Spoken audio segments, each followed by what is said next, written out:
Hello everyone, welcome back to my channel Prashanti tutorial. This is Priyanka. आज की class में हम मध्य प्रदेश जीके पढ़ेंगे, जिसमें हम देखेंगे संभाग और जिले और मध्य प्रदेश के कुछ करंट अफेयर। तो आइए देखते हैं मध्य प्रदेश के पहले कुछ करंट अफेयर। तो इसके बाद हम पढ़ेंगे जबलपुर संभाग सबसे पहले, और जबलपुर के अंतर्गत जितने भी जिले आते हैं उसके बारे में। तो सबसे पहले हम देखते हैं भारत माला परियोजना।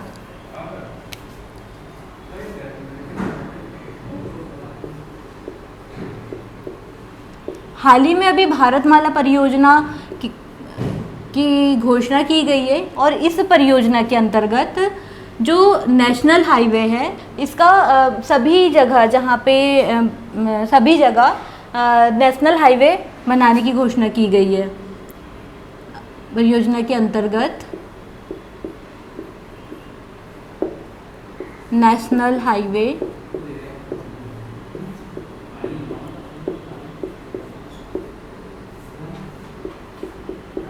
बनाने के कार्य किए जाएंगे। तो इस परियोजना में बालाघाट टू सिवनी, बालाघाट से सिवनी नेशनल परियोजना,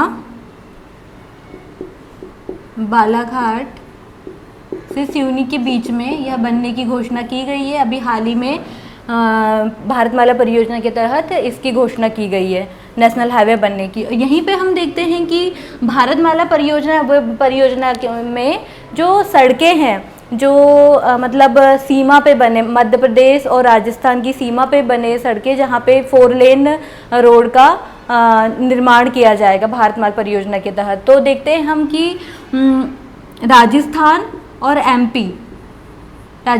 एमपी में इसकी सीमा में जो भिंड और मुरैना जिले आते हैं, भिंड और मुरैना, ये राजस्थान और एमपी की सीमा पे आते हैं। यहाँ पे 309 किलोमीटर में नेशनल हाईवे का निर्माण करने की घोषणा की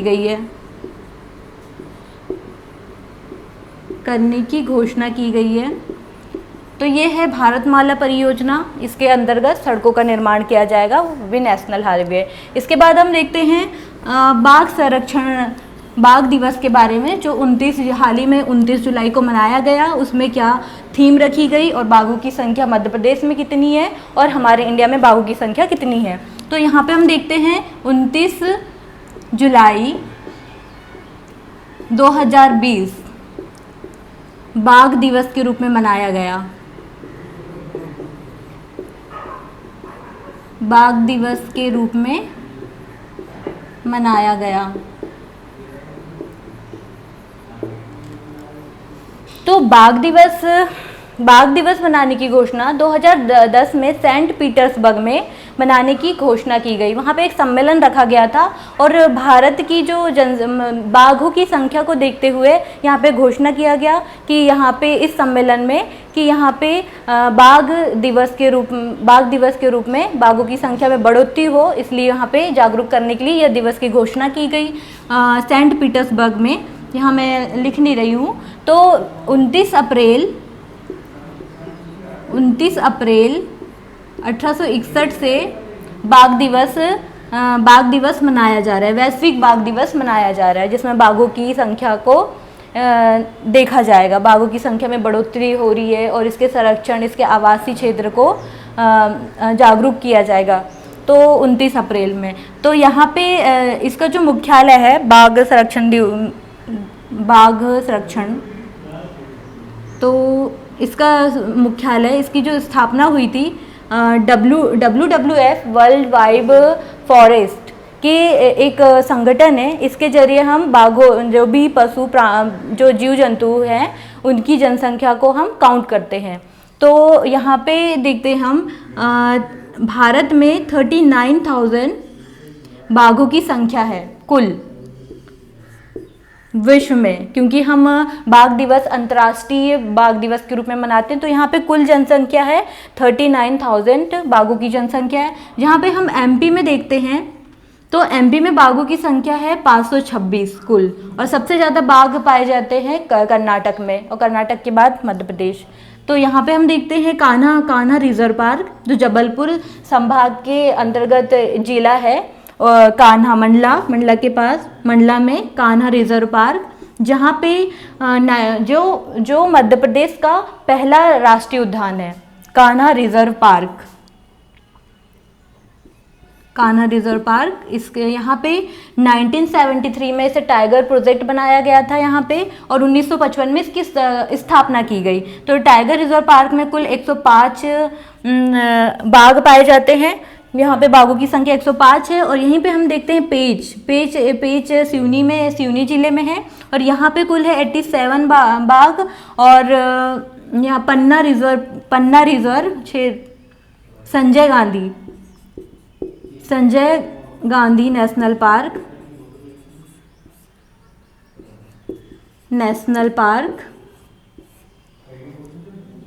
यहाँ पे कुल बाघ पाए जाते हैं। यहाँ पे कुल 6 बाघ देखे गए हैं। तो मध्य प्रदेश में कुल मिला के 526 बाघ हैं। तो ये हो गई बाघों की संख्या। और इसकी जो 29 जुलाई 2020 में जो इसकी थीम घोषणा की गई है, इसकी थीम को हम बताते हैं। इसका जो आदर्श वाक्य है,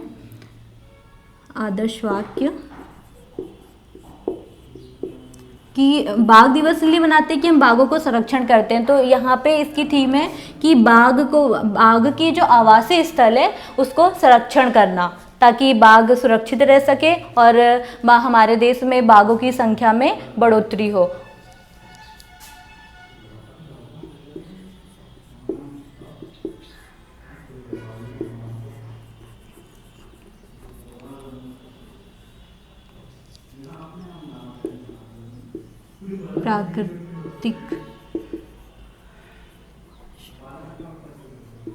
प्राकृतिक निवास को सुरक्षित रखना एवं जागरूक बाघ की संख्या में बढ़ोतरी हो, इसलिए इसे जागरूक करना। इसके आगे कुछ नहीं है। तो ये हो गई बाघ दिवस के बारे में। इसके बाद हम देखते हैं अभी हाल ही में तो मध्य प्रदेश में इतने करेंट अफेयर है अभी हाल ही में। तो इसके बाद हम पढ़ेंगे जबलपुर जिले और संभाग दोनों है, तो संभाग के बारे में, इसके अंतर्गत जितने भी जिले आते हैं उसके बारे में हम आज देखेंगे।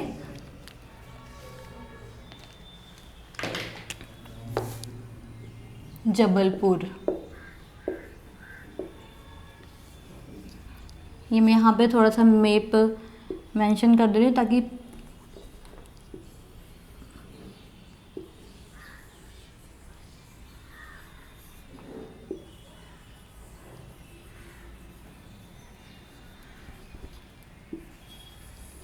मैप में यहाँ पे है जबलपुर, जिसे हम स्वतंत्रता से पूर्व इसे महाकौशल के नाम से जानते थे। तो यहाँ पे आ जाएगा जबलपुर संभाग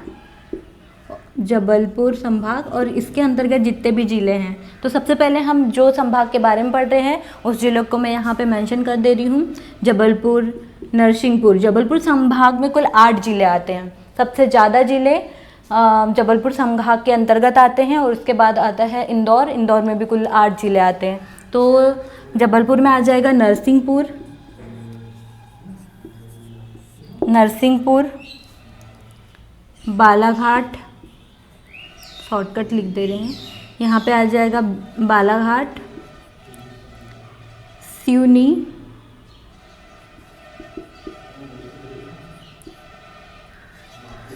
और यहाँ पे आ जाएगा छिंदवाड़ा, शहडोल, उमरिया, यहाँ पे आ जाएगा कटनी, मंडला और अनूपपुर।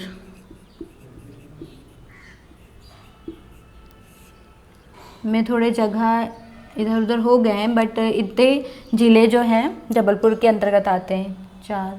ठीक है, इसके बाद हम देखते हैं सबसे पहले जबलपुर की कुछ हिस्ट्री।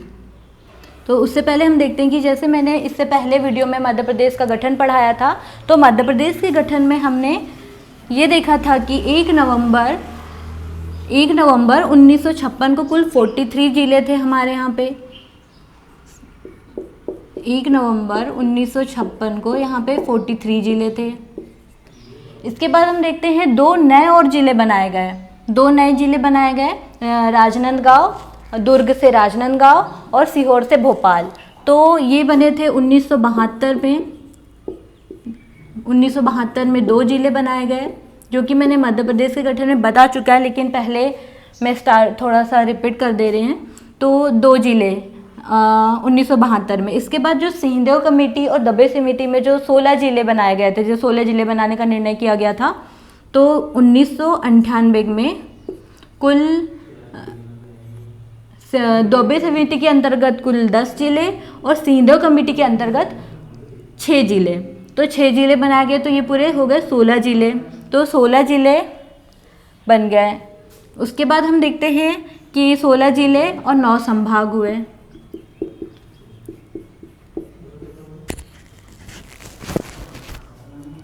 इसके बाद देखते हैं हम 1 नवंबर 2000 को छत्तीसगढ़ जब अलग हो गया, तो 16 जिले जो हैं 16 जिले वह छत्तीसगढ़ में चले गए। 16 जिले सीजी में चले गए। कुल 16 जिले सीजी में चले गए। तो कुल हमारे यहाँ जिलों की संख्या ये टोटल मिला के हो गई 61 जिले और 61 जिले प्लस 9 संभाग। तो यहाँ पे हम देखते हैं 16 जिले तो चले गए छत्तीसगढ़ में, तो यहाँ पे कुल बचे 45 जिले और 9 संभाग। 9 संभाग। 2008 की बात हम करते हैं, तो 2008 में शहडोल एक संभाग बना था। तो शहडोल 2008 में बना। इसके बाद हो गए जिलों संभाग की संख्या 10 हो गई। और फिर 2003 में हम देखते हैं, 2003 में तीन जिले बने। 2008 में 2 जिले बने और 2013 में जो शाहजहाँपुर से आगरमालवा जो बना, ये 2013 में बना 1 जिला। और 2018 में निवाड़ी जिला बना। 2018 में निवाड़ी जिला, एक ही जिले। तो ये नए जिले। तो इसके बाद हम देखते हैं अब वर्तमान में जिलों की संख्या और संभाग हुए 10 और जिलों की संख्या हुई 52। तो ये हो गई वर्तमान में जिलों की संख्या और संभागों की संख्या। यहाँ पे हम देखते हैं, मैंने मध्य प्रदेश के गठन में कहा था गुना से चाचौड़ा और 3 नए जिले बताए थे मैंने, जो अब जिले बनने नहीं वाले हैं। कुछ पॉलिटिक्स रीज़न के कारण हाल ही में बताया गया है कि अब वह जिले नहीं बनेंगे। तो अब ये 3 नए जिले जो बनने वाले थे, अब ये जिले नहीं बनेंगे और अब वर्तमान में 52 ही जिले माने जाएंगे। तो इसके बाद हम देखते हैं जबलपुर की कुछ हिस्ट्री के बारे में। तो जबलपुर को हम महाकौशल क्षेत्र के नाम से जानते थे आज़ादी से पूर्व में, और जबलपुर को कलचुरी वंश की राजधानी के नाम से जाना जाता है। जबलपुर जो एक जिला ऐसा है जो राष्ट्रीय स्वतंत्रता आंदोलन 1857 में जबलपुर जिले का महत्वपूर्ण योगदान रहा। यहाँ पे झंडा सत्याग्रह 1923 में पहला झंडा सत्याग्रह किया गया, जो सबसे पहले जबलपुर में किया गया और फिर इसी के देखते इसके बाद झंडा सत्याग्रह नागपुर में किया गया। और जो जबलपुर अधिवेशन है, जबलपुर अधिवेशन जो हम हिस्ट्री में देखते हैं, तो जबलपुर अधिवेशन 1939 में जबलपुर अधिवेशन स्वतंत्रता संग्राम के संघर्ष के समय में जबलपुर अधिवेशन में 1939 में एक समझौता किया गया था। झंडा सत्याग्रह 1923 में यहाँ पे झंडा सत्याग्रह किया गया।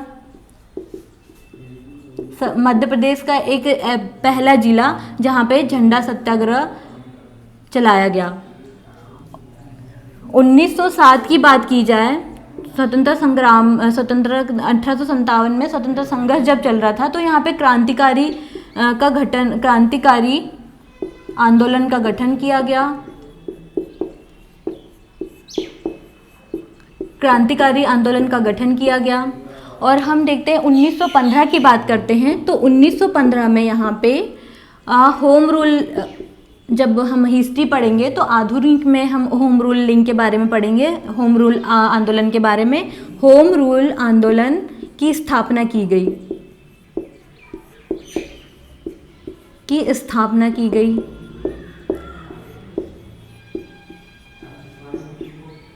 और 1116 ईस्वी में जो मदन शाह महल है, जो जबलपुर में एक पर्यटन क्षेत्र माना जाता है, तो वहाँ का जो राजा था वो था मदन शाह। मदन शाह के नाम पर ही मदन महल का नाम रखा गया था। यह एक गोंड राजा था। तो मदन शाह ने राज्य किया। और जबलपुर एक ऐसा क्षेत्र है जो गोंडवाना लैंड का एक मध्य बिंदु माना जाता है। तो ये हो गई यहाँ की हिस्ट्री के बारे में, जबलपुर की हिस्ट्री के बारे में। इसके बाद हम देखते हैं कि जबलपुर को हम किस नाम से जानते थे। जबलपुर को हम प्राचीन में त्रिपुरी के नाम से जानते थे। तो त्रिपुरी जबलपुर का प्राचीन नाम है, त्रिपुरी। तो त्रिपुरी में कलचुरी वंश की राजधानी त्रिपुरी को कहा गया। और त्रिपुरी में हेई वंश जो है ये इन्होंने राज्य किया। यहाँ पे हेई वंश का राज्य रहा। इसके बाद हम देखते हैं कि इसके बाद जो ज्योतिबा फुले हैं, उन्होंने जबलपुर को संस्कार राजधानी से जाना गया, क्योंकि यहाँ पे ऐसे दर्शनीय स्थल है जैसे नर्मदा भेड़ाघाट वाला क्षेत्र हो गया, ऐसे संस्कृति से भरपूर जबलपुर जिला, इसलिए इसे संस्कार राजधानी के नाम से जाना जाता है। जबलपुर का पहला फैक्ट है कि संस्कार राजधानी।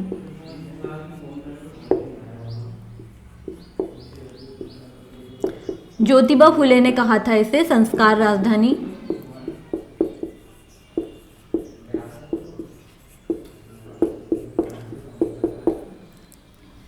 और यहाँ पे जबाली ऋषि की तपोभूमि के नाम पर ही जबलपुर का नाम रखा गया। जबाली ऋषि की तपोभूमि के नाम पे।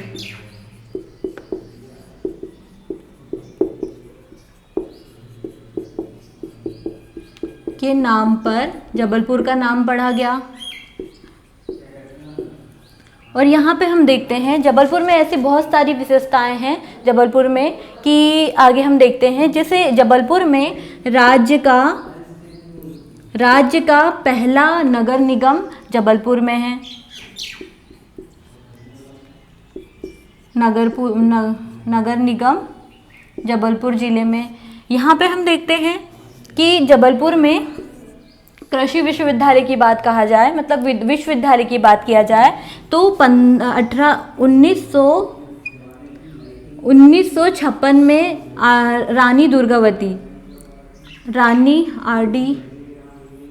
रानी दुर्गावती विश्वविद्यालय यहाँ पे मध्य प्रदेश का दूसरा विश्वविद्यालय है। और यहाँ पे प्रदेश का पहला कृषि विश्वविद्यालय JNV में शॉर्टकट में लिख दे रही हूँ, जवाहरलाल नेहरू विश्वविद्यालय कृषि विश्वविद्यालय है ये। तो यहाँ पे इसकी घोषणा की गई, कृषि विश्वविद्यालय। यहाँ पे हम देखते हैं कि खमरिया एक जबलपुर का एक क्षेत्र है जहाँ पे गन गैरेज फैक्ट्री का निर्माण किया गया। गन गैरेज फैक्ट्री मिलेगी। इसे हम रत्न परिष्कृत क्षेत्र के नाम से जाना जाता है, क्योंकि यहाँ पे खनिज के दृष्टिकोण से भी जबलपुर जिला प्रसिद्ध है। तो जबलपुर में अधिक मात्रा में संगमरमर पाए जाते हैं, वाइट संगमरमर। और यहाँ पे हम पर्यटन की दृष्टिकोण से देखा जाए तो यहाँ पे 64 योगिनी मंदिर,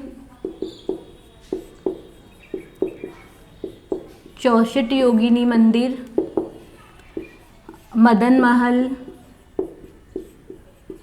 और भेड़ाघाट में जो धुआंधार जलप्रपात है, भेड़ाघाट में जो 92 मीटर ऊंचा है, जहाँ का पानी एकदम दूध की तरह सफ़ेद दिखता है। 92 मीटर ऊंचा, जो बहुत ही प्रसिद्ध, पर्यटकों के लिए बहुत ही प्रसिद्ध स्थल है।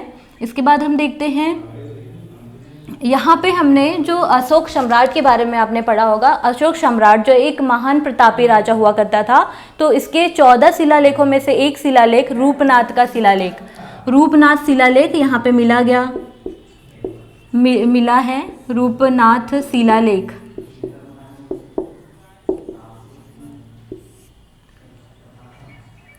यहाँ पे मिले गए। और यहाँ पे हम देखते हैं भारत का विकलांग आवासीय क्षेत्र भेड़ाघाट में। और यहाँ पे हम देखते हैं एनसीसी प्रशिक्षण केंद्र है जबलपुर में, एनसीसी प्रशिक्षण केंद्र।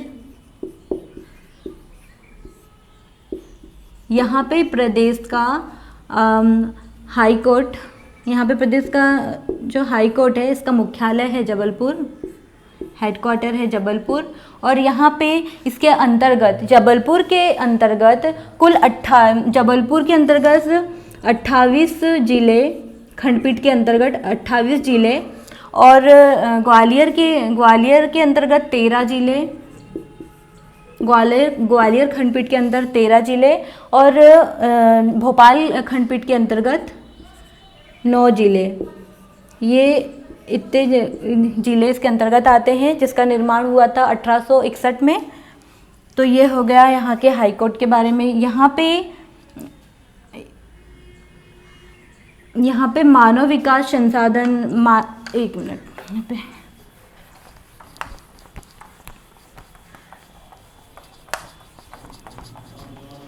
ऑर्डिनेंस फैक्ट्री की बात कही जाए, ऑर्डिनेंस फैक्ट्री जहाँ जो खमरिया में स्थित है, ऑर्डिनेंस फैक्ट्री।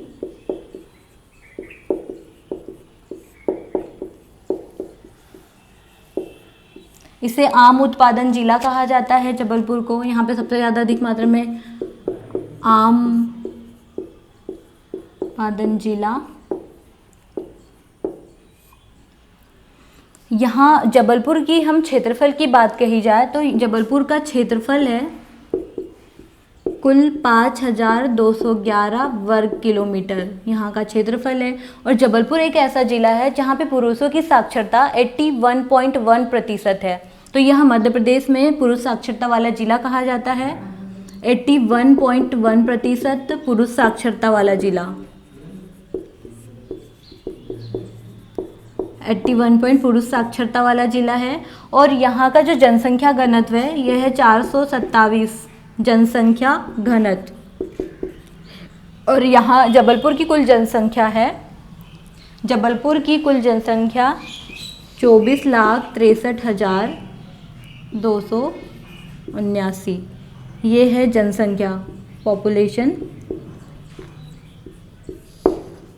तो यहाँ का क्षेत्रफल हमने देख लिया 5211 वर्ग किलोमीटर। पुरुष साक्षरता है 81.1, प्रदेश का सबसे पुरुष साक्षरता वाला जिला। यहाँ पे पुरुष साक्षर सबसे ज़्यादा पुरुष साक्षर हैं। और यहाँ का जनसंख्या घनत्व है 427 और जनसंख्या है यहाँ की 24,63,279। तो ये हो गई यहाँ की जबलपुर की कुछ विशेषताएं। इसके बाद हम देखते हैं जबलपुर में भारत का पुनर्वास केंद्र भी है, पुनर्वास विकलांग केंद्र, पुनर्वास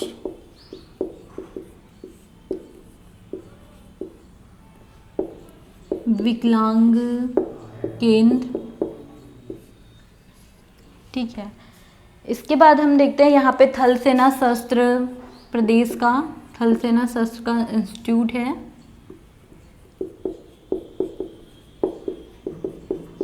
पुनर्निवास विकलांग केंद्र और थल सेना इंस्टीट्यूट। यहाँ पे भारतीय वन अनुसंधान एवं ट्रेनिंग सेंटर का प्रशिक्षण केंद्र, भारतीय अनुसंधान,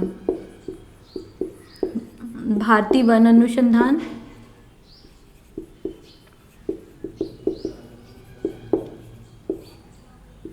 एवं ट्रेनिंग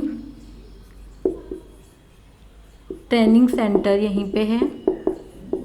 इसके बाद हम देखते हैं वन अनुसंधान और प्रदेश में जो वन महाविद्यालय जो है, प्रदेश का पहला महाविद्यालय वह बालाघाट में स्थित है, रेंजर, जिसे वन महाविद्यालय बालाघाट में, जबलपुर के बालाघाट जिले में।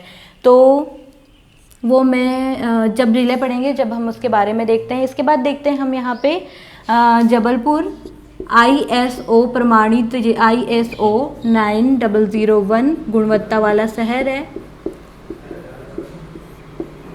गुणवत्ता वाला शहर है।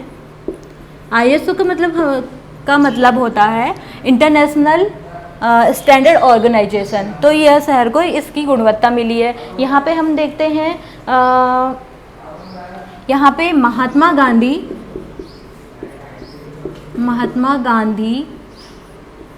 सामुदायिक